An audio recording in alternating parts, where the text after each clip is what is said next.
Hello friends, welcome to scene entertain.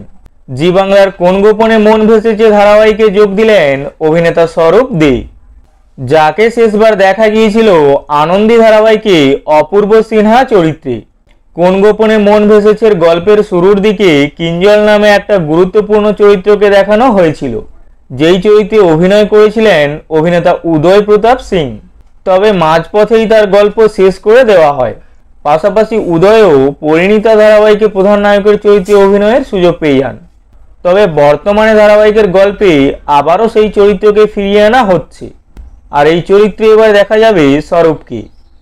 ইতিমধ্যেই ধারাবাহিকের বেশ কিছু দৃশ্যে নতুন কিঞ্জল হিসেবে তাকে দেখানো হয়েছে। প্রসঙ্গত, কিছুদিন আগেই এই ধারাবাহিকে উপাসনা চরিত্রে যোগ দিয়েছিলেন অভিনেত্রী আয়েন্দ্রি রায়। সম্প্রতি কোন গোপনে মন ভেসেছে ধারাবাহিকের নতুন একটি প্রোমোর মাধ্যমে জানা যায় কিঞ্জল হলো উপাসনার ভালোবাসা।